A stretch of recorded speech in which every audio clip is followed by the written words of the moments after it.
पिछले आसमानी वालदीन के दिन पर हमारी आसमानी माँ ने खास तौर पर हमें कुछ कहा था,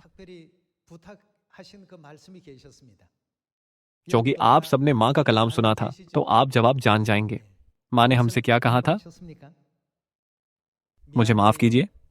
आपके अंदर दर्द से बेखबर रहने पर मेहरबानी से मुझे माफ कीजिए। जैसा कि बोल में कहा गया है, माँ ने हमसे कहा कि हम अपने आप को फरौतन करें। माँ ने हमें कहा कि अपनी जिंदगियों पर नजर डालें और देखें कि आया हम अपने भाइयों और बहनों का ख्याल रखने की बजाय उन्हें ठेस पहुंचाते हैं और खुद को तरजीह देते हैं, हालांकि हम सच्चाई में हैं। ऐसा लगता है कि हम कई बार अनजाने में अपने भाइयों और बहनों के जज्बात को ठेस पहुंचाते हैं और गैर दानिस्ता तौर पर उन्हें तकलीफ देते हैं।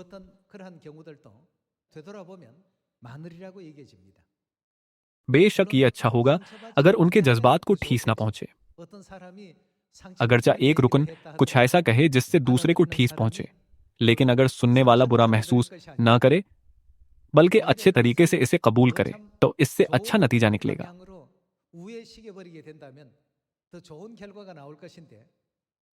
ताहम हमारी इंसानी फितरत कमजोर और नाजुक है।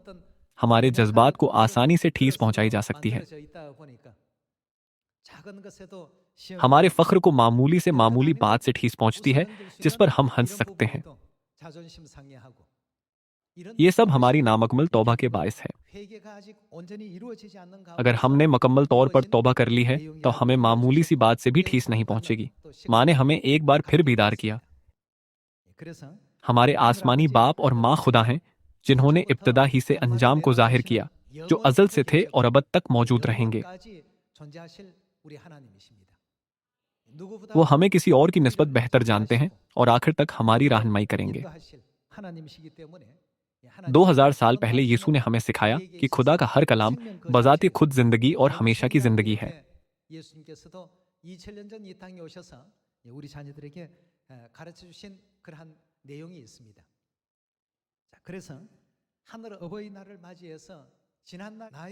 हम अपनी खुशी और इत्मीनान के लिए अपने भाइयों और बहनों के जज्बात को ठेस पहुंचाते हैं। हमने इस बात को माँ के काम से समझा, जो कि हमेशा की जिंदगी है। नेज वीडियो के उन्वान ईमान का बयाबान के जरिए हमने बुड़बुड़ाने और शिकायत करने से तौबा की, और हमने सच्ची तौबा की कि हमने खुदा का शुक्र अदा नहीं किया था।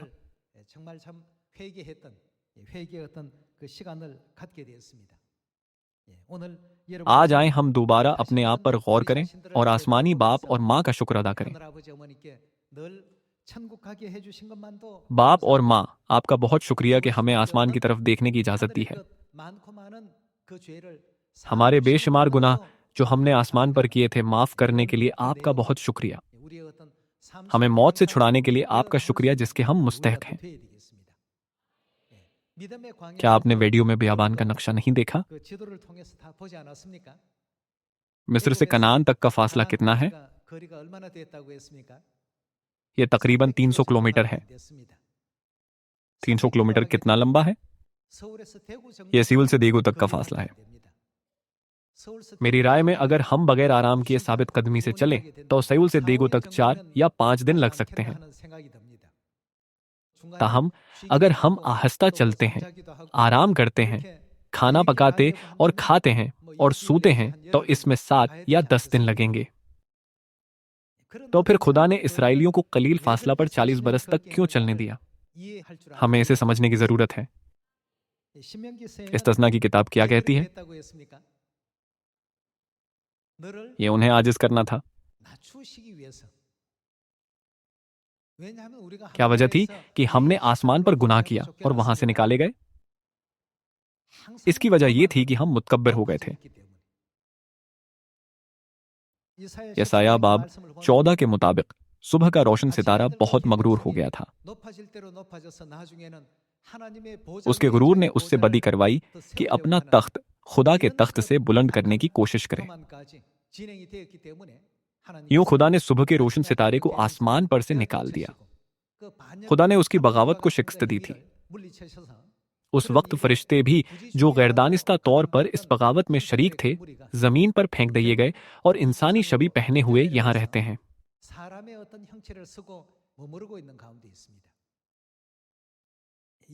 इस कहानी से भी हम सीख सकते हैं कि हमें हरगिज मुतकब्बर नहीं होना चाहिए।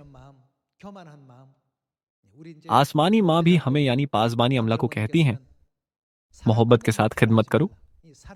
मोहब्बत का दिल रखने के लिए सबसे पहले हमारे पास खुद को आजिज करने का जहन होना चाहिए। इस्तिस्ना की किताब में खुदा ने कहा, तू उस सारे तरीक को याद रखना जिस पर इन 40 बरसों में खुदावंद तेरे खुदा ने तुझको इस बयाबान में चलाया ताकि वो तुझको आजिज करे। इस बाब में ये वो अल्फाज थे जो खुदा ने पहले कहे थे। खुदा ने कहा, यह तुम्हें आजिज करने के लिए था। तुम उस मकाम पर नहीं हो जहां तुम्हें फख्र करना चाहिए। तुम फितरतन गुनहगार हो। तुम आजिज होने के सिवा कुछ नहीं कर सकते। इसे समझो और फरवतन बनो। खुदा हमें बयाबान की जिंदगी के जरिए इसका एहसास दिलाते हैं। चूंकि हम अपने आप को दूसरों से बुलंद करना चाहते थे, इसलिए दूसरों से हमें ठेस पहुंची, और जो लोग हमारे फायदे के लिए कहते थे, हमने उनकी बात न सुनी, बल्कि उनकी बातों को तोड़ मरोड़ कर नाखुश हुए। हमने अपनी भलाई की बातों को कांटों और झाड़ियों की मानंद समझा और गमगीन हुए। दरअसल हमने अपनी खुशी के लिए दूसरों को तकलीफ पहुंचाई। आसमानी माँ ने हमें बीदार किया कि हम बयाबान में 40 साल जिंदगी में खुद को देखें।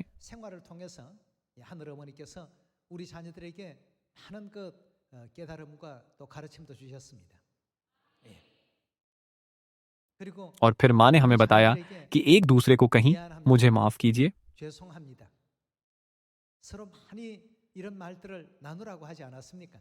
माँ ने हमें बताया कि हमारे बहुत से खोए भाइयों और बहनों ने तौबा की और वापस लौटे जब हमने वाकई अपने आप को फरोतन किया।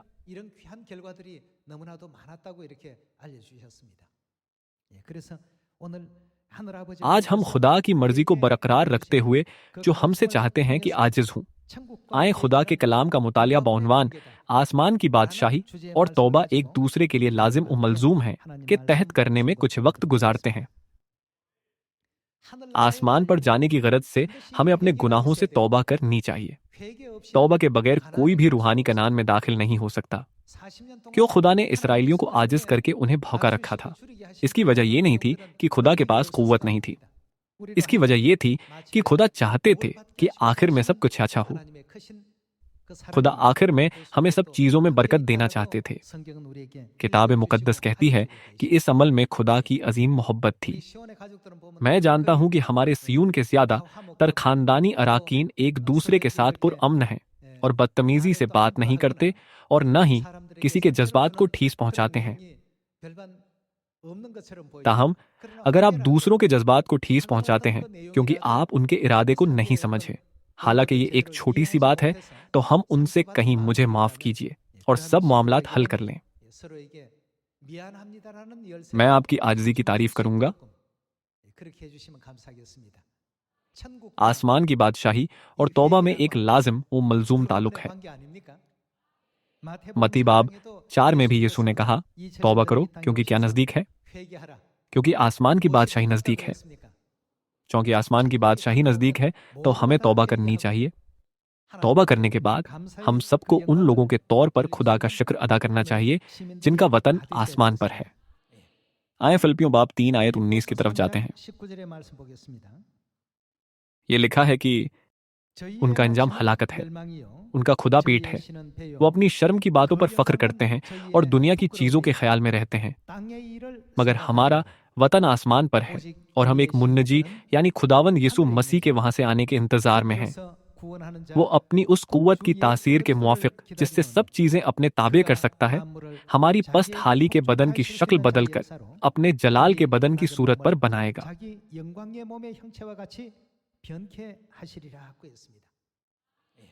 जब हमारे पुस्तहाली के बदन खुदा के जलाली बदन की मानंद बन जाते हैं, तो हमारे बदल जाने के साथ हमारे तमाम गलत ख्यालात, गलत ईमान और बिगड़े हुए जहनों को एक साथ बदलना चाहिए।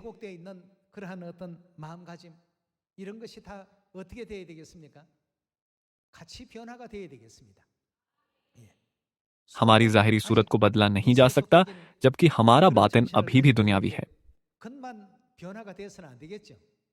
हमें जल्द अपने बातिन को बदलना चाहिए, क्योंकि आसमान की बादशाही नज़दीक है। तो यीशु ने हमें किया करने को कहा था। उन्होंने हमें तौबा करने को कहा। इस आसमानी वालदीन के दिन के जरिए आसमानी माँ ने हमें तौबा का तरीका बताया है। क्या उन्होंने हमें ये कहकर नहीं दिखाया कि मुझे माफ कीजिए, मुझे अफसोस है और आपका शुक्रिया? नेज हमें दूसरों की माफी ये कहकर कबूल करने की जरूरत है कि ठीक है या कोई बात नहीं। जब कोई आपसे माफी मांगता है तो क्या होगा? अगर आप कहें कि आपने ऐसा किया ही क्यों जिसके लिए आपको बाद में अफसोस हो। हम सबको बेहतर होना चाहिए। जब दूसरे बेहतर हो रहे हों तो हमें अपने आप के लिए हदबंदी नहीं करनी चाहिए। आसमानी बाप और माँ ने हमारे सियून के तमाम अजीज अराकीन को यह सिखाया है कि उन लोगों के तौर पर जिनका वतन आसमान पर है, ज्यादा से ज्यादा खूबसूरती से बदलें। जब हम हमें बख्शी गई तमाम तालीमात को यकजा करें तो हम समझ सकते हैं कि आखिरकार ये एक दूसरे से मोहब्बत रखो है। एक दूसरे से मोहब्बत रखो। मुझे माफ कीजिए और आपका शुक्रिया, ये मोहब्बत के अल्फाज हैं।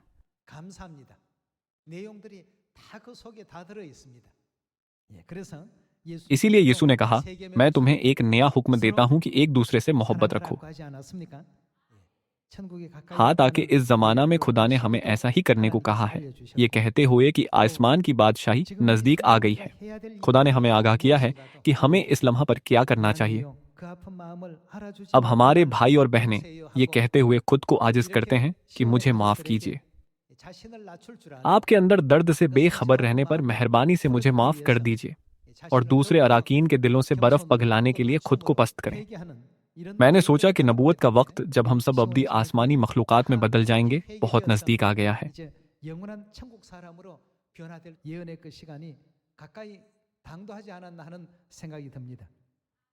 आए योना बाब 13 आयत 34 से देखते हैं। मैं तुम्हें एक नया हुक्म देता हूं। ये क्या है? एक दूसरे से मोहब्बत रखो। जब कोई कहे मुझे माफ कीजिए, आपके अंदर दर्द से बेखबर रहने पर मेहरबानी से मुझे माफ कर दीजिए, तो ये कहते हुए डंक न मारें कि आपको ऐसा करने को किसने कहा था जिसके लिए आपको अफसोस हो रहा है। एक दूसरे से मोहब्बत रखना क्या है? इस मामले में अगर आप कहीं ठीक है, मैं माफी चाहता हूं कि आपको मुसीबत में डाला, क्या ये एक दूसरे से मोहब्बत करने का तरीका नहीं है? खुदा ने कहा, जैसे मैंने तुमसे मोहब्बत रखी तुम भी एक दूसरे से मोहब्बत रखो। अगर आपस में मोहब्बत रखोगे तो इससे सब जानेंगे कि तुम मेरे शागिर्द हो। लोग फौरन जान लेंगे कि हमने मोहब्बत कहां से सीखी है। आप सब सुने, आपको यह कहने का किसने बताया कि मुझे माफ कीजिए? हमारी माँ ने, सही?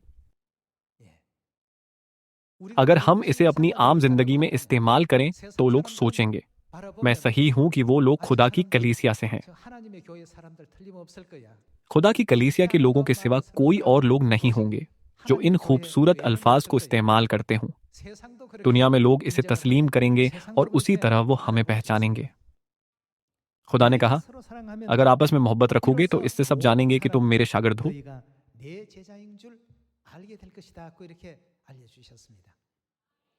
इसकी वजह यह है कि दुनिया में इस किस्म की तहजीब और माहौल का मिलना मुश्किल है।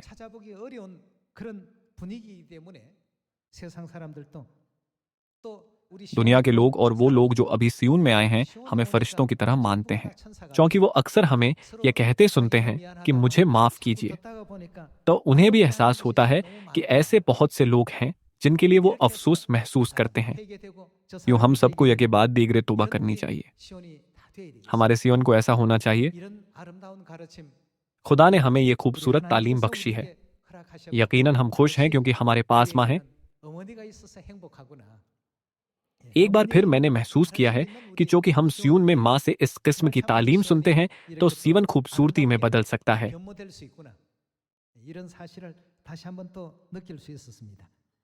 यूहन्ना बाब 13 आयत 34 में हुक्म और मोहब्बत का ताल्लुक फसह के साथ भी है। नए हुक्म का इजहार बयान नए अहद के तौर पर किया गया है, सही? लूका की अंजील में इसे अहद के तौर पर और यूहन्ना की अंजील में इसे हुक्म के तौर पर बयान किया गया है। लेकिन अहद और हुक्म बुनियादी तौर पर एक ही हैं। नया हुक्म नया अहद है। नए अहद का ऐलान किस दिन किया गया था? फसह पर, सही? अगर हम फसह पर एहतियात से गौर करें तो हम इसमें खुदा की पाक मोहब्बत देख सकते हैं। हमारे आसमानी वालिदैन अपने तमाम आसमानी जलाल को पीछे छोड़कर आसमान से इस जमीन पर आए हैं और सच्चाई को कायम किया, जिसे नया अहद कहते हैं। उन्होंने अपना गोश्त फाड़कर हमें दिया और हमें बचाने के लिए अपना खून भी बहाया कि हम पे।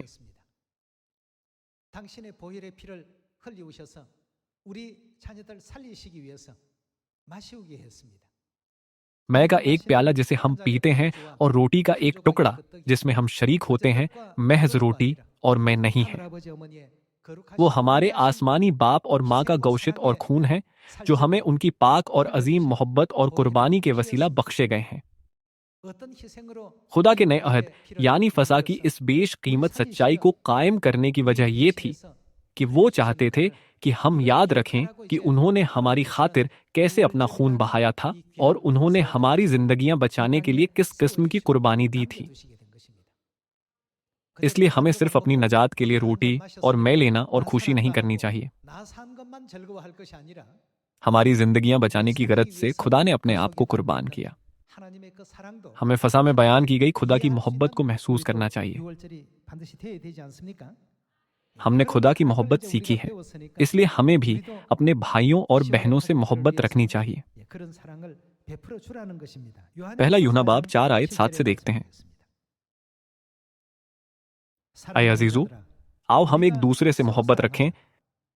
इस दुनिया में ऐसी चीजें हैं जिनका ताल्लुक शैतान से है और ऐसी चीजें जिनका ताल्लुक खुदा से है। उनमें से मोहब्बत यकीनन खुदा से ताल्लुक रखती है। ऐ अजीजों, आओ हम एक दूसरे से मोहब्बत रखें, क्योंकि मोहब्बत खुदा की तरफ से है, और जो कोई मोहब्बत रखता है वो खुदा से पैदा हुआ है और खुदा को जानता है। और जो कोई मोहब्बत रखता है वो खुदा से पैदा हुआ है और वो हैं जो खुदा को जानते हैं। दूसरा थस्सलुनीकियों बाब 1 में यह कहा गया है कि जब खुदा भड़कती हुई आग में इस दुनिया का अदालत करने आते हैं तो खुदा उनके साथ क्या करेंगे जो खुदा को नहीं जानते। खुदा उन लोगों को सजा देंगे। खुदा को जानने वाले वो हैं जिन्होंने खुदा की मोहब्बत को समझा है। क्योंकि हमने खुदा की मोहब्बत को समझ लिया है, इसलिए हम सबको उस दर्जे पर पहुंचना चाहिए जहां हम अपने सियून के अराकीन के साथ मोहब्बत बांट सकें।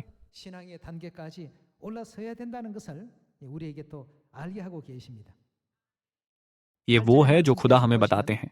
आयत 8 से जारी रखते हैं, जो मोहब्बत नहीं रखता शायद वो मारिफत में खुदा को जानते हों, लेकिन किताब मुकद्दस कहती है कि वो अब तक खुदा को नहीं जानते। वो इस बात पर मुत्फिक हैं कि वो खुदा हैं, क्योंकि वो नबूवत के मुताबिक आए और हमारे लिए नए अहद की फसह लाए। लेकिन उनके दिलों में, उनके डीएनए में, उनके खलियात में खुदा अब तक कंदा नहीं किए गए हैं।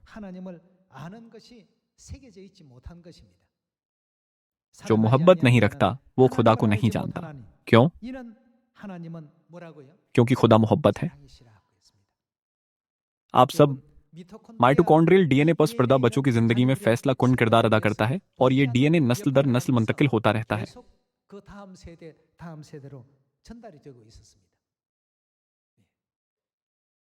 खुदा का डीएनए मोहब्बत है। क्योंकि खुदा का डीएनए मोहब्बत है, इसलिए अगर हम खुदा के फर्जंद हैं तो हमें मीरास में खुदा का डीएनए यानी मोहब्बत पानी चाहिए। लेकिन क्या होगा अगर हम खुदा का डीएनए यानी मोहब्बत मीरास में न पाएं? क्या होगा अगर हम खुद को कुर्बान करना न जानते हों बल्कि दूसरों को दर्द पहुंचाएं और उस दर्द से आला बनने की कोशिश करें? हम खुदा के फर्जंद हैं और हम सब के पास खुदा का डीएनए है। इसलिए हमें उन लोगों के साथ जो सियून में आएंगे खुदा की मोहब्बत को बांटना चाहिए जिन्होंने हमारी जगह खुद को कुर्बान किया।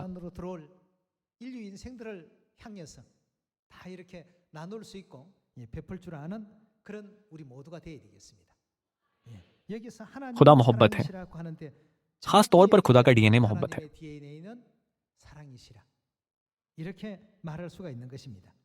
आयत 9 में यह कहा गया है कि जो मोहब्बत खुदा को हमसे है वो इससे जाहिर हुई कि खुदा ने अपने इकलौते बेटे को दुनिया में भेजा है ताकि हम क्या उसके सबब से जिंदा रहें।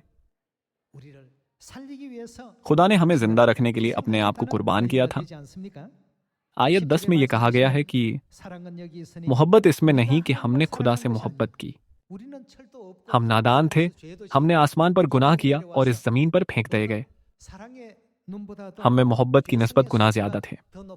हम खुदा की मोहब्बत को अपनी गुनहगार आंखों से नहीं देख सकते थे। मोहब्बत इसमें नहीं कि हमने खुदा से मोहब्बत की, बल्कि इसमें है कि उसने हमसे क्या मोहब्बत की। हमने खुदा से मोहब्बत नहीं की थी, इसके बरक्स हमने खुदा को धोखा दिया और इस जमीन पर फेंक दिए गए। अगरचे हम गुनहगार थे, पर खुदा ने अपनी मोहब्बत के डीएनए को मुतारक किया। कभी ये नहीं कहा कि उन्होंने हमसे नफरत की है। वो हमें तौबा का मौके देने की गरज से एक बार फिर जिस्म पहनकर इस जमीन पर आए थे। खुदा आज तक सियून की क़ियादत कर रहे हैं और इंसानी जिंदगी के मराहिल यानी पैदाइश, बढ़ापा, बीमारी और मौत से गुजर रहे हैं, जिनसे हर एक को गुजरना पड़ता है।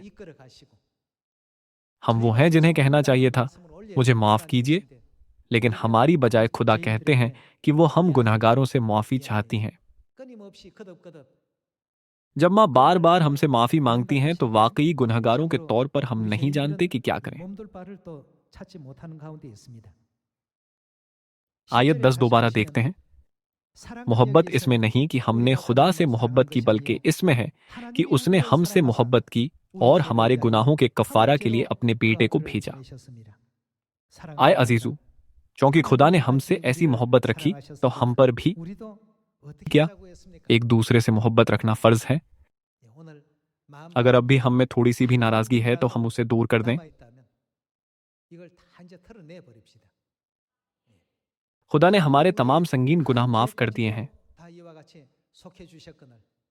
इसलिए हमें अपने अराकीन की बातों या कामों से उनमें मुसलसल नाराजगी के जज्बात पैदा करने का अहमकाना काम नहीं करना चाहिए, ख्वाह ये कोई मामूली बात हो।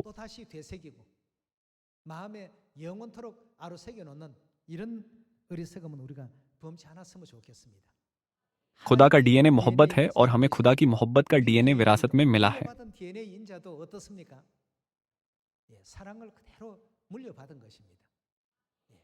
खुदा की मोहब्बत को अमली जामा पहनाने की गरज से हमें खुद को और ज्यादा आजिज करते हुए मोहब्बत से अपने भाइयों और बहनों की रहनुमाई करनी चाहिए, क्योंकि वो लंबे अरसे से इस गुनाह भरी दुनिया में रहते हैं और अभी तक मुकम्मल तौर पर सच्चाई को नहीं समझते हैं। मोहब्बत भरा शख्स बनने के लिए हमें अपने आप को फरूतन बनाने की जरूरत है। जब तक हम फरूतन न बने, हम दूसरों से मोहब्बत नहीं रख सकते। दुनिया में लोग खुद पर फख्र करते हैं और ये कहते हुए अपना दिखावा करते हैं कि क्या तुम जानते हो कि मैं कौन हूं। वो सोचते हैं कि अगर वो ऐसा करें तो लोग उन पर तवज्जो देंगे। ताहम खुदा का तरीका मुख्तलिफ है। किताब मुकद्दस कहती है कि खुदा ने इसराइलियों को 40 बरस तक बियाबान में भटकने दिया और उन्हें आजिज करके उन्हें भूखा रखा ताकि आखिर में उनका भला हो। खुदा ने इस कसम का जिस्मानी रास्ता बनाया था, तो फिर हमारे रूहानी रास्ते के बारे में क्या ख्याल है? ये वैसा ही है। हमें उस राह पर चलना चाहिए जो खुदा ने हमारे लिए बनाई है। जो आसमान पर नहीं जाना चाहते वो मुतकब्बिर, नाश करे हैं और बुड़बुड़ाते हैं और लोगों को ये कहते हुए उकसाते हैं कि आओ मिस्र को वापस चलें।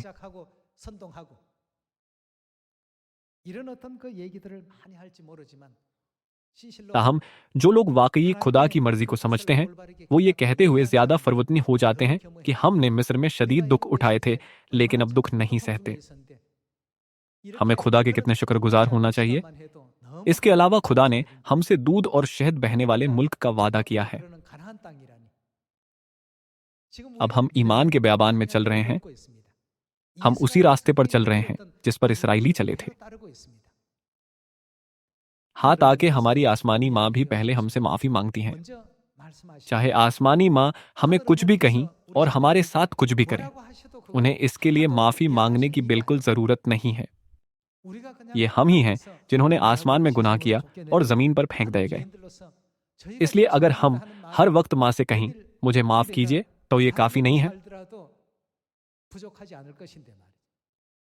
हम सियून के लोगों को मुकम्मल तौर उजागर होना चाहिए। जब आप सारा जलाल खुदा को देते हैं, जैसा कि यशायाह बाब 60 में लिखा है, बाप और माँ आप ही हैं जो इस बात के लिए जलाल पाने के लायक हैं। बाप और माँ इस बात के लिए भी आप ही तारीफ के लायक हैं। जब हम तमाम जलाल और शुक्र खुदा को देते हैं, यानी जब मोहब्बत का डीएनए नींद से बेदार होकर काम करता है, तो खुदा हमारे जिस्म के खीमे को उतारने और अब्दी आसमानी मस्कन को पहनने के लिए हमें बदल देंगे।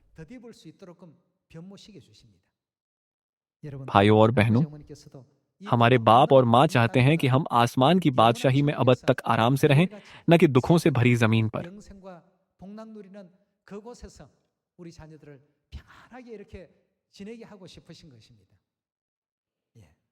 पहला यूहन्ना बाब 4 के मुताबिक हमने अपने बाप और माँ का डीएनए मीरास में पाया है, जो कि मोहब्बत है। क्योंकि हमें खुदा का डीएनए विरासत में मिला है, जिसे मोहब्बत कहते हैं, इसलिए हमें ऊँघने वाले मोहब्बत के डीएनए को मुतहरिक करना चाहिए। इसके लिए हमें हमेशा एक दूसरे से कहना चाहिए, मुझे माफ़ कीजिए। आपके अंदर दर्द से बेखबर रहने पर मेहरबानी से मुझे माफ़ कीजिए। तब हमारा सियून ज्यादा खूबसूरत होगा। पहला यूहन्ना बाब 4 आयत 11 से देखते हैं, ए अजीजों, जब खुदा ने हमसे ऐसी मोहब्बत की तो हम पर भी एक दूसरे से मोहब्बत रखना फर्ज है। खुदा को कभी किसी ने नहीं देखा। अगर हम एक दूसरे से मोहब्बत रखते हैं तो खुदा किसमें? हम में रहता है और उसकी मोहब्बत हमारे दिल में कामिल हो गई है, क्योंकि उसने अपने रूह में से हमें दिया है। इससे हम जानते हैं कि हम उसमें कायम रहते हैं और वो हम में। जब हम आयत 13 को गौर से पढ़ें तो हम देख सकते हैं कि अल्फाज कितने खूबसूरत हैं। और हमने देख लिया है और गवाही देते हैं कि बाप ने बेटे को दुनिया का मुन्नजी करके भेजा है। जो कोई इकरार करता है कि यीशु खुदा का बेटा है, खुदा उसमें रहता है और वो खुदा में। जो मोहब्बत खुदा को हमसे है, उसको हम जान गए और हमें उसका यकीन है। अगली आयत क्या कहती है? खुदा मोहब्बत है और जो मोहब्बत में कायम रहता है, वो खुदा में कायम रहता है और खुदा उसमें कायम रहता है। इसी सबब से मोहब्बत हम में कामिल हो गई है, ताकि हमें अदालत के दिन दिलेरी हो, क्योंकि जैसा वो है वैसे ही दुनिया में हम भी हैं। मोहब्बत में खौफ नहीं होता, बल्कि कामिल मोहब्बत खौफ को दूर कर देती है, क्योंकि खौफ से अजाब होता है और कोई खौफ करने वाला मोहब्बत में कामिल नहीं हुआ। हम इसलिए मोहब्बत रखते हैं कि पहले उसने हमसे मोहब्बत रखी। अगर कोई कहे कि मैं खुदा से मोहब्बत रखता हूं और वो अपने भाई से अदावत रखे तो झूठा है, क्योंकि जो अपने भाई से जिसे उसने देखा है मोहब्बत नहीं रखता, वो खुदा से भी जिसे उसने नहीं देखा मोहब्बत नहीं रख सकता। और हमको उसकी तरफ से ये हुक्म मिला है कि जो कोई खुदा से मोहब्बत रखता है वो अपने भाई से भी मोहब्बत रखे। ये बहुत खूबसूरत अल्फाज हैं, चाहे हम कितनी ही बार इन्हें सुने या पढ़ें। हमारी मोहब्बत कोई शावरी या मशीनी नहीं है।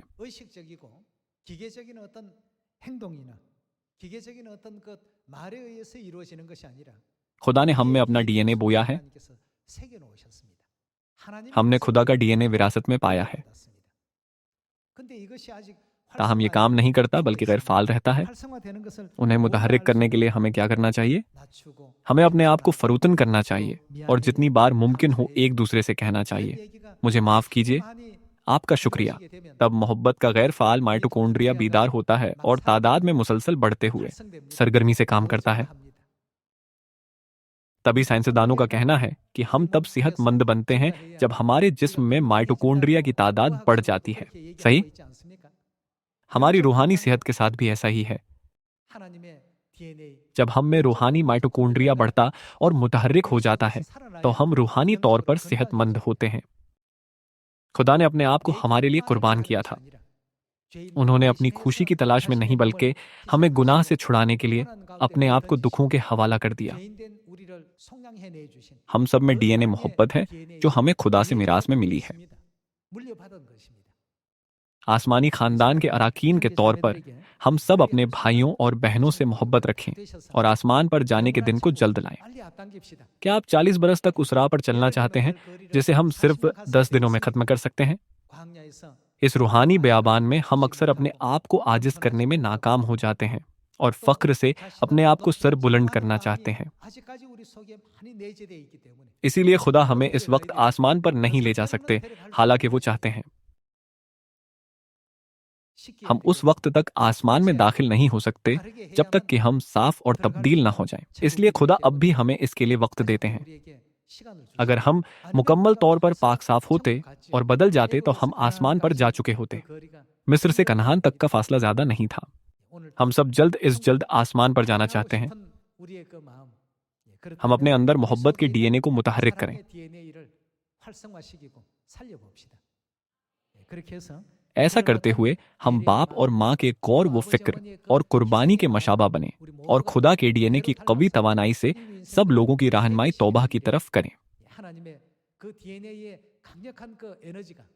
मुझे उम्मीद है कि सारी दुनिया खुदा के डीएनए की कुव्वत से भर जाएगी। अब मैं आज का वाज खत्म करता हूँ। आपका बहुत शुक्रिया।